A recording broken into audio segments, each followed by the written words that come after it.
Okay, today on the bench I've got the Jupiter robot. Again, this is made by Yoshiya in Japan around 1967. This is the battery operated version with the gears. And being that it has the same flimsy plastic remote control box, it has the same problem in that the negative connection here, which is supposed to always be connected to the negative side of this battery, was an open circuit. It wasn't conducting.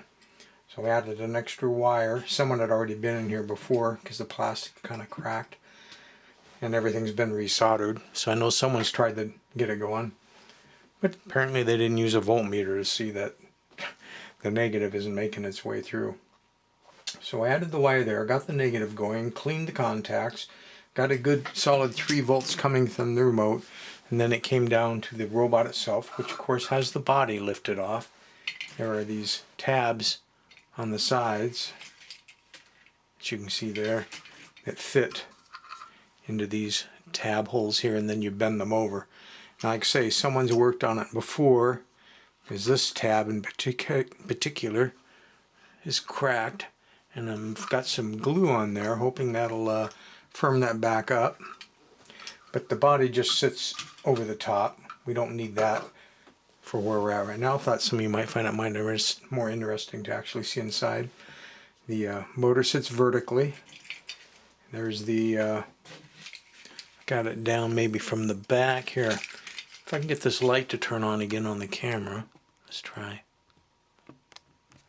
Okay. Now I think you can see the worm gear coming down off the motor shaft. So that's why you can't just grab any of the other gears that are visible. Well, actually there aren't too many visible, but there are a few in there I could have grabbed and tried to kickstart it. You actually have to go in through the hole to the worm gear and try to spin that with a screwdriver. Now fortunately right there, which is on where the brushes are, you can get into spray and contact cleaner right in there to get that going. So when you get it going,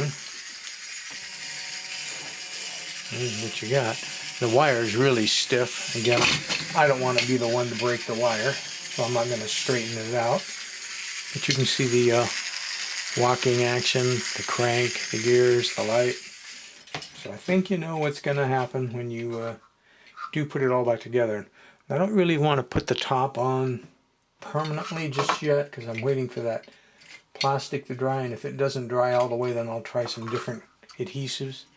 I was hoping it would be a styrene case, but I think I can set it down on here just to give the visual.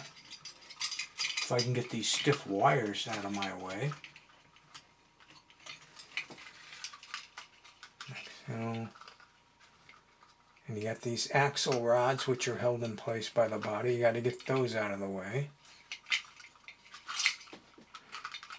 Okay, I'm not going to force that down the last little bit.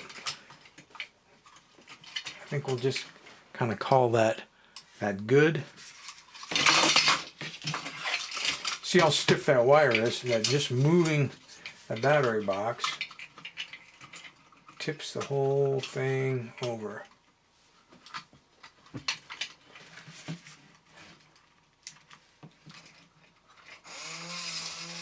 Stay there. I'm going to let it do the curly shuffle rather than me moving the battery box around because the wires are so stiff. But that gives you a picture of what it looks like when it's all together.